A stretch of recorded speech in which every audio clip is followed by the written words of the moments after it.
மஞ்சக்காமாலைன்னு சொல்லக்கூடிய இந்த ஜாண்டிஸ்னால வந்து சைடு எஃபெக்டாக நிறைய பேருக்கு லிவர் வந்து பாதிக்கப்படுது. ஜாண்டிஸ் வரத்துக்கு ரீசனே லிவர் உடைய அப்நார்மல் ஃபங்க்ஷன் தான். இன்ஃபர்டிலிட்டிங்கிற ஒரு ப்ராப்ளம் வந்து ரொம்பவே காமன் ஆயிடுச்சு. ஜென்ஸில் வந்து ஒரு காசஸ் இருக்குது, லேடிஸில் டிஃப்ரெண்ட் காசஸ் இருக்குது. ஜங்க் ஃபுட் சாப்பிட்றாங்க. ரெண்டாவது என்ன அப்படின்னா நைட்டில் வந்து தூங்குறதில்ல.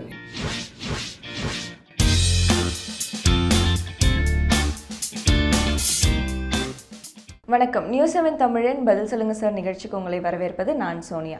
இன்றைக்கி ரொம்பவே காமனாக ஏற்படக்கூடிய நோய்களுக்கு யுனானி மருத்துவத்தில் எந்த மாதிரியான சிகிச்சைகள் இருக்குன்னு பற்றி பேசுகிறதுக்காக இன்றைக்கி நம்மளோட இணைஞ்சிருக்காரு doctor Yasir, Unani herbal hospital and research சென்டருடைய சீஃப் டாக்டரும் பாரம்பரியமாக யுனானி மருத்துவம் செஞ்சுட்டு வரக்கூடிய டாக்டர் யாசிர் அரஃபத். வணக்கம் டாக்டர். டாக்டர், இப்போ வந்து ஜாயிண்ட் பெயின், இந்த முதுகு தண்டுவடம் வலி, மூட்டு வலி இதெல்லாம் வந்து ரொம்பவே அதிகமாக ஒரு காமனான ஒரு விஷயமா ஆயிடுச்சு இல்லையா? இதுக்கெல்லாம் வந்து யுனானி மருத்துவமில் எந்த மாதிரியான சிகிச்சை இருக்குது? யுனானி மெடிசன்ஸில் ஜாயிண்ட்ஸ் பெயின்ஸ், அது வந்து சர்வைக்கல் ஸ்பாண்டிலோசிஸ் அது இருக்கட்டும், ரொமேட்டட் ஆர்த்ரைட்டிஸ் அதில் வந்து ஈஸியாகலாம் வந்துடும், ஆர்ஏ ஃபேக்டர் வந்து ஜாஸ்தி ஆகிடும். மூணாவது இந்த முட்டு வலி சொல்லுவாங்க, நீ ஜாயிண்ட் பெயின் அப்படின்னு சொல்லி. ப்ளஸ் வந்து ஷியாட்டிக்கான L4 L5 வந்து கொஞ்சம் பெல்ஜிங் ஆகிடும். இது எல்லாத்துக்கும் வந்து யுனானியில் வந்து இப்போ வந்து இல்லை, ரொம்ப காலத்திலிருந்து இதுக்கு ட்ரீட்மெண்ட் பண்ணிட்டு வராங்க. மெடிசன்ஸ் மட்டும் இல்லை, இதுக்கு தெராப்பிஸும் நாங்கள் செய்கிறோம். Cupping therapy, acupuncture therapy, banana leaf therapy, இந்த மாதிரி தெராப்பி கூட யுனானி மெடிசன்ஸ் வந்து ஒரு 3 months சாப்பிட்டாலே 90% வந்து ரீகவரத்துக்கு ரொம்ப சான்சஸ் இருக்குது. ஸோ என்னுடைய ஒய்ஃப் டாக்டர் சஃபீனா, அவங்க வந்து ஷியாட்டிக்காலே வந்து டாக்டர் ஆஃப் மெடிசன்ஸ், அவங்க ரிசர்ச்சே ஷியாட்டிக்காலே வந்து கப்பிங் அண்ட் ரிசர்ச் பண்ணியிருக்காங்க. ஸோ எங்களுடைய ஃபாதர் வந்து 40 years உடைய எக்ஸ்பீரியன்ஸ் இருக்குது. ஸோ இதுக்கு பதிலாக வந்து நீங்கள் யுனானி மெடிசன்ஸ் பற்றி படித்தா herbal medicines safe, side effect இல்லை. கொஞ்சம் பேஷண்ட் வந்து ரொம்ப சிவியர் இருந்தால் அவங்க வந்து கண்டிப்பாக ஹாஸ்பிட்டலுக்கு வந்து ட்ரீட்மெண்ட் பண்ணால் ஸ்டே பண்ணி ஒரு 5 days ஸ்டே பண்ணி ட்ரீட்மெண்ட் பண்ணால் ரிசல்ட் சூப்பராக இருக்கும். இல்லை வர முடியலனாக்கா நீங்கள் போஸ்ட் மூலமாக வந்து மெடிசன்ஸ் வாங்கிக்கலாம். இப்போ இருக்க ஜென்ரேஷன் மக்கள்கிட்ட வந்து ரொம்பவே காமனாக ஒரு பார்க்கக்கூடிய ஒரு விஷயம் பார்த்தா இன்ஃபர்டிலிட்டி பிரச்சனை. கல்யாணம் ஆகி ரொம்ப வருஷமாக குழந்தை இல்லை இப்படிங்கிற ஒரு பிரச்சனை வந்து ரொம்பவே அதிகமாக இருக்குது. இதுக்கான காரணங்கள் என்ன? இதுக்கு யுனானியில் எந்த மாதிரியான ட்ரீட்மெண்ட்ஸ் இருக்குது? இப்போது வந்து இன்ஃபர்டிலிட்டி ரொம்ப காமன் ஆகிட்டு இருக்குது. அதோடைய 2 ரீசன்கள் இருக்குது. ஜென்ஸில் வந்து ஒரு காசஸ் இருக்குது, லேடிஸில் டிஃப்ரெண்ட் காசஸ் இருக்குது. இது ரெண்டுக்கும் சென்டரில் என்ன ரீசன் அப்படின்னா வந்து நைட்டில் வந்து தூங்குறதில்ல. ஏன்னா நைட்டில் தூங்கினால வந்து சம் ஹார்மோன்ஸ், மெலோட்டோனின் ஹார்மோன்ஸ் சொல்லியிருக்கோம், எங்கள் பாடியில் ப்ரொடியூஸ் ஆகும். அது வந்து எல்லா செல்ஸ்க்கு ரிப்பேர் பண்ணிடும் நைட்டில் ஒரு 7 hours 8 hours தூங்கினாலே. ரெண்டாவது என்ன அப்படின்னா இதில் ஜங்க் ஃபுட் சாப்பிட்றாங்க. அது ஜென்ஸாவது இருக்கட்டும், லேடிஸாவது இருக்கட்டும். லேடிஸ் இன்னும் ஜாஸ்தி சாப்பிட்றாங்க ஆயிலி ஃபுட், ஜங்க் ஃபுட். இது ரீசனால் 2 பேருக்கு வந்து குழந்தை ஆகிறது பிரச்சனை இருக்குது. ஜென்ஸில் வந்து நைட்டில் வேலை செய்கிறவங்க, சாஃப்ட்வேர் இன்ஜினியர்ஸ் தான் ரொம்ப இப்போ பிரச்சனை. நைட்டில் வந்து ரொம்ப வேலை செய்வாங்க, ப்ளஸ் உக்காந்துட்டே இருப்பாங்க இல்லையா? ஸோ அதனால் அவங்களுடைய ஸ்பம்ஸ் வந்து கம்ப்ளீட் இருக்காதுனாக்கா ஏசோஸ்பெர்மியா சொல்லுவாங்க. செமன் அனாலிசிஸ் டெஸ்ட் பண்ணி பார்த்தா இருக்கும், ஆனால் எவ்வளோ வேணுமோ அவ்வளோ குவான்டிட்டியில் இருக்காது. ஸோ அதுக்கு பேர் வந்து ஒலிகோஸ்பெர்மியா சொல்லுவாங்க. அது மட்டும் இல்லாமல் இப்போ இருக்கிற வெஜிடபிள்ஸ், நீங்கள் ஃப்ரூட்ஸ் எது சாப்பிட்டாலோ அதில் வந்து ஆர்கானிக் ரொம்ப கம்மியாக இருக்குது. ஸோ ஆல்ரெடி நாங்கள் வந்து ஜங்க் ஃபுட் சாப்பிட்டுட்ருக்கோம். சரி, ஏதாவது நாங்கள் வந்து காய்கறிகள் வாங்கலாம், ஃப்ரூட்ஸ் வாங்கலாம்னா அது வந்து ஒரு 90% வரைக்கும் எல்லாமே எங்களுக்கு ஃபேக் கிடைக்குது. ஸோ நியூட்ரிஷியஸ் எல்லாமே வந்து ஒரு ஆண் வந்து அந்த எனர்ஜி அவங்களுக்கு கிடைக்கிறது இல்லை. ஸோ இதுக்கு எல்லாம் ஈஸி சொல்யூஷன் வந்து யுனானி மெடிசன்ஸில் இருக்குது, வித்தவுட் எனி சைட் எஃபெக்ட்ஸ். இப்போ வேறு ஏதாவது மெடிசன்ஸ் எடுத்தால் சம்டைம்ஸ் அப்போது அவங்களுக்கு வந்து யூஸ்ஃபுல்லாக இருக்கலாம், ஆனால் வந்து அவங்களுக்கு அப்புறம் ஹார்ட் பிரச்சனைகள் எல்லாம் வருது. ஆனால் யுனானி ஹெர்பல் மெடிசன்ஸில் அந்த மாதிரி எந்த மாதிரி சைடு எஃபெக்ட் இல்லாமல் நாங்கள் ட்ரீட்மெண்ட் பண்ணலாம்.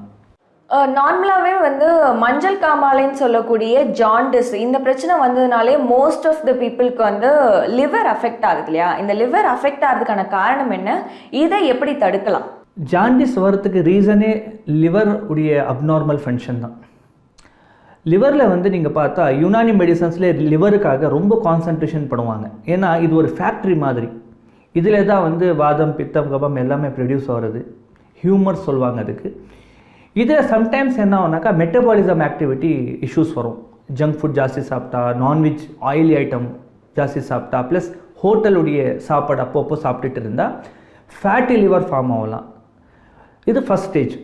ரெண்டாவது, பின்னும் நீங்கள் டயட் கரெக்டாக பண்ணல, நீங்கள் வெஜிடபிள்ஸ் எடுக்கலை, ரொம்ப நீங்கள் ஆர்கானிக்காக ஃப்ரூட் எடுக்கலைன்னா இதே வந்து ஹிப்பாட்டோமெகாலியாக மாறலாம் இன்ஃபெக்ஷன் ஆகி. ஹிப்பாட்டோனாக்கா லிவர் சொல்லுவாங்க, மெகாலினாக்கா லிவர் பெரிஸ் ஆகிடுது. ஸோ இது ரெண்டுக்குமே யுனானிக்கு நல்லா ட்ரீட்மெண்ட் இருக்குது. ஒரு 3-4-5 மெடிசன்ஸ் சாப்பிட்டா இது நல்லா ஆகிடும். ஆனால் லாஸ்ட் ஸ்டேஜில் தான் வந்து யுனானி மெடிசன்ஸ்க்காக எல்லாமே பேஷண்ட்ஸ் வராங்க எங்கள்கிட்ட. டாக்டர் இந்த மாதிரி ஆயிடுச்சு, டாக்டர் சொன்னாங்க லிவர் டிரான்ஸ்பிளான்ட் பண்ணு சொல்லி எங்களுக்கு வந்து எவ்வளோ லட்சம் ரூபாய் வந்து செலவு பண்ண சொல்கிறாங்க, எங்கள்கிட்ட காசு இல்லை, எப்படியாவது ட்ரீட்மெண்ட் பண்ணுங்கள். ஏன் லாஸ்ட் ஸ்டேஜில் வந்து நீங்கள் யுனானி டாக்டர்ஸ்க்காக நீங்கள் அப்ரோச் பண்ணுறீங்க? இது வந்து ரொம்ப ஈஸியாக ட்ரீட்மெண்ட் வருது. ஃபஸ்ட் ஸ்டேஜ்லேயே நீங்கள் வந்து யுனானி டாக்டர்ஸ்க்கு நீங்கள் கன்சல்ட் பண்ணி நீங்கள் இனிஷியல்லே நீங்கள் ட்ரீட்மெண்ட் பண்ணிட்டா நீங்கள் லிவர் டிரான்ஸ்பிளான்ட் வரைக்கும் வந்து எதுவுமே போகிற தேவையே கிடையாது. டயட் ப்ளஸ் வந்து மெடிசன்ஸ் எடுத்தால் உங்களுக்கு கண்டிப்பாக இந்த ஜாண்டிஸ்க்காக, ஃபேட்டி லிவர், ஹெப்பாட்டோமெகாலிக்காக, ஹெப்பாட்டிட்டிஸ் பிக்காக கண்டிப்பாக வந்து நல்லா ட்ரீட்மெண்ட் இருக்குது. எந்த மாதிரியான ஏஜ் குரூப்பில் இருக்க பீப்புளுக்கு வந்து அதிகமாக கிட்னி ஃபெயிலியர் ஏற்படுது? அதுக்கான காரணம் என்னவா இருக்குது? இப்போ கிட்னி ஃபெயிலியர் பேஷண்ட்ஸ் எல்லாம் முன்னாடி நீங்கள் பார்த்தா ஒரு 45 years to 60 years வந்து ஜாஸ்தி எஃபெக்டடாக இருந்தாங்க. ஆனால் இப்போ வர்ற பேஷண்ட்ஸ் நீங்கள் பார்த்தா சின்ன பசங்க 4 years 5 yearsக்கு வந்து நெஃப்ரோட்டிக் சிண்ட்ரோம் மாதிரி டிசீசஸ் ஃபார்ம் ஆகிடுது. ஸோ நாங்கள் என்ன செய்யணும் அப்படின்னா வந்து முதல்ல ஒரு ஜென்ரல் செக்கப், ஏதாவது எங்களுக்கு வந்து பிபி இருக்குது, சுகர் இருக்குது, டயபெட்டிக் பிரச்சனை இருக்குனாக்கா 6 monthக்கு ஒரு தடவை ஒரு கிட்னி ஃபங்க்ஷன் டெஸ்ட் நாங்கள் எடுத்துக்கிட்டால் நல்லாயிருக்கும். அதில் வந்து ஒரு அளவுக்கு எங்களுக்கு ஐடியா கிடச்சிடும். ஸோ அதனால வந்து பேஷண்ட்ஸ் அந்த மாதிரி எஃபெக்டடாக இருந்தால் இமீடியட்டாக நீங்கள் வாட்ஸ்அப்லேயோ இமெயிலையோ நீங்கள் ரிப்போர்ட்ஸ் அனுப்பிச்சு எங்கள்கிட்ட வந்து டாக்டர்ஸுடைய டீம் கிட்ட நீங்கள் வந்து டிஸ்கஸ் பண்ணி நீங்கள் மெடிசன்ஸ் வந்து வாங்கிக்கலாம். கேஸ்ட்ரைட்டிஸ் அண்ட் சைனஸ் ப்ராப்ளம்ங்கிறது ரொம்பவே காமனான, யாரை பார்த்தாலுமே வந்து எனக்கு சைனஸ் இருக்குது, தலைவலிக்கும், மூக்கு பிரச்சனை, அந்த வலி இருக்கும்ன்றதெல்லாம் சொல்கிறாங்க இல்லையா? இது எதனால் ஏற்படுது? இதுக்கு எந்த மாதிரியான சிகிச்சைகள் இருக்குது? சைனோசைட்டிஸ்னாக்கா தெரிஞ்சுக்கணும். முதல்ல இந்த இடத்த நீங்கள் பார்த்தா சைனஸ் அப்படின்னு சொல்லி ஒரு ஹோல் இருக்கும், அதில் காற்று இருக்கும். அது காற்று சர்க்குலேட் பண்ணால் தான் எங்களுக்கு கரெக்டாக பேச வரும், அந்த வாய்ஸ் குவாலிட்டி எல்லாம் கரெக்டாக இருக்கும். இந்த இடத்துல வந்து இன்ஃபெக்ஷன் ஆகிடும், சம் ஃப்ளூயிட் வந்து இங்கே தங்கிட்டா அதில் இன்ஃபெக்ஷன் ஆகிடும். அதுக்கு பேர் தான் சைனோசைட்டிஸ் சொல்லுவாங்க. அது சைனஸ் வந்துட்டால் அப்போ தும்புறது, நோஸ்லேருந்து வந்து நெசல் டிஸ்சார்ஜ் ஆகுறது, தலையே வந்து வலிக்குது, ப்ளஸ் வந்து ஹெவியாக இருக்கிற பிரச்சனைகள் எல்லாம் வரும். இதுக்கு நீங்கள் ப்ராப்பராக ட்ரீட்மெண்ட் பண்ணலனாக்கா இந்த இடத்துல டான்சில்ஸ் இருக்கும், டான்சில்ஸ்க்கு எஃபெக்ட் பண்ணிவிட்டு அதுக்கு பேர் வந்து டான்சிலைட்டிஸ் சொல்லுவாங்க. சரி, அது நீங்கள் ட்ரீட்மெண்ட் பண்ணலனாக்கா பின்னும் வந்து லங்ஸ்க்கு போயிடும் அந்த இன்ஃபெக்ஷன். அப்போ தான் வந்து அப்புறம் ப்ராங்கைட்டிஸ் மாறிடும், சம்டைம்ஸ் ஆஸ்தமா மாறிடும்.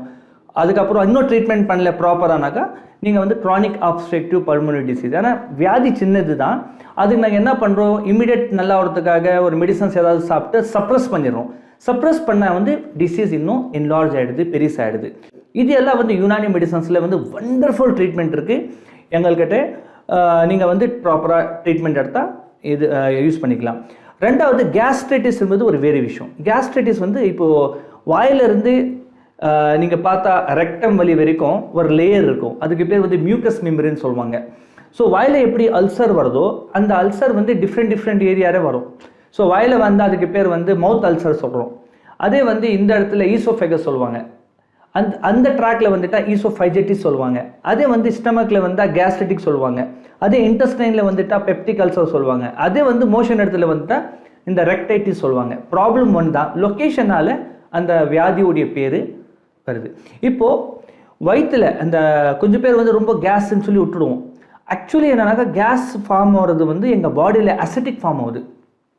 ஸோ அது வந்து ரொம்ப டேஞ்சரஸ். யாருடைய பாடியில் ரொம்ப அசிடிட்டி இருக்கோ அவங்களுடைய பாடிக்குள்ளே தான் அந்த கேன்சர் ஃபார்ம் ஆகிறது எல்லா பிரச்சனைகள் வரும்.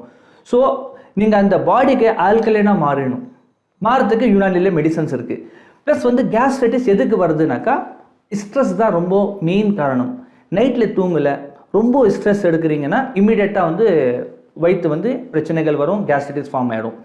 ஹெச் பைலோரிஸ் அப்படின்னு சொல்லி ஒரு இன்ஃபெக்ஷன் இருக்கும். அந்த இன்ஃபெக்ஷன் வந்து எங்களுக்கு ப்ரொடெக்ட் பண்ணுறதுக்கு காட் கொடுத்துருக்கோம். அது வந்து மோஸ்ட்லி ஒரு 4 kilos வரைக்கும் எங்கள் ஸ்டமக்குள்ளே இருக்கும். ஆனால் சம்டைம்ஸ் என்ன ஆகுனாக்கா அந்த எங்கள் பாடியே எங்களுடைய இன்ஃபெக்ஷனுக்கு ஃபைட் பண்ணுறது ஸ்டார்ட் பண்ணிடும். ஸோ இந்த கேஸ்ட்ரைட்டிஸ்க்கு ஸ்டார்டிங்கில் வந்து ஏப்பம் வர்றது, சாப்பாடு சாப்பிட்டா ரொம்ப எரிச்சலாக இருக்கிறது, மோஷன் இம்மிடியட்டாக சாப்பிட்ட உடனே மோஷன் போடுற பிரச்சனைகள் எல்லாம் வரும். இல்லைனா வந்து இந்த இடத்துல ஹார்ட் பர்னிங் சென்சேஷன், இந்த பிரச்சனைகள் எல்லாம் வரும். ஆனால் யுனானி மெடிசன்ஸில் வந்து ப்ராப்பராக ட்ரீட்மெண்ட் எடுத்தால் இந்த லேயர் கம்ப்ளீட்டாக வந்து ஹீல் ஆகிடும். இப்போ வேறு ஏதாவது நீங்கள் பேச்சு எடுத்தால் அப்போத்துக்காக உங்களுக்கு ஏதோ ஒரு கேஸ்க்கு ரிலீஃப் பண்ணுறதுக்கு மெடிசன்ஸ் கொடுத்துருவாங்க, அப்போ ரிலீஃப் ஆகிடும். ஆனால் பிரச்சனை வந்து இன்னும் அல்சர்ஸ் இன்னும் ஜாஸ்தி ஆகிடும். கேஸ்ட்ரைட்டிஸில் வந்து அந்த லேயர் இன்னும் டீப்பாக போய் பிரச்சனைகள் ஸ்டார்ட் பண்ணும். ஸோ மோஸ்ட்லி வந்து இனிஷியல் ஸ்டேஜில் கேஸ்ட்ரைட்டிஸ்க்காக யாருமே வந்து கான்சன்ட்ரேஷன் பண்ணுறதில்ல. ஏன்னா ஜங்க் ஃபுட் சாப்பிட்டுருப்பாங்க, ஸ்மோக்கிங் பண்ணுவாங்க, சம் பேர் வந்து ஆல்கோஹால் எடுப்பாங்க. ஸோ அதனால அந்த அல்சர்ஸ் வந்து சம்டைம்ஸ் வந்து கேன்சராக மாறிடும். முந்தினத்து ஒரு என்கிட்ட பேஷண்ட்டாக வந்தாங்க, நார்மலாக வந்து அவங்களுக்கு அல்சரேட்டிவ் கொலைட்டிஸ் இருந்திருக்கு. ஸோ அதே அப்படியே ஜாஸ்தி இன்க்ரீஸ் ஆகி அவங்களுக்கு வந்து கேன்சர் ஆஃப் ஸ்டமக்காக மாறிடுச்சு. ஸோ யுனானி மெடிசன்ஸில் ப்ராப்பராக ட்ரீட்மெண்ட் பண்ணால் 3 to 4 months வந்து இந்த கேஸ்ட்ரைட்டிஸ்க்கு வந்து பர்மனெண்ட் லெவலில் நல்லா செய்யலாம். ஆனால் என்னன்னாக்கா டயட் செய்யணும், நல்லா தூங்கணும். 7 hours நைட்டில் தூங்கலைன்னா எந்த வியாதிக்கு வந்து ட்ரீட்மெண்ட் பண்ணுறதுக்கு கஷ்டம். டாக்டர், இப்போ ரொம்பவே இந்த ஜெனரேஷனில் காமனாக ஏற்படக்கூடிய பிரச்சனைகள் பற்றி ரொம்பவே டீட்டெயில்டாகவும் எதனால் ஏற்படுது, அதில் யுனானியில் எந்த மாதிரியான சிகிச்சைகள் இருக்குது, அதை எப்படி தடுக்கலான்றதை பற்றி ரொம்ப டீட்டெயிலாக சொன்னீங்க. இது பார்க்குறவங்களுக்கும் யூஸ்ஃபுல்லாக இருக்கும்னு நினைக்கிறேன். Thank you doctor.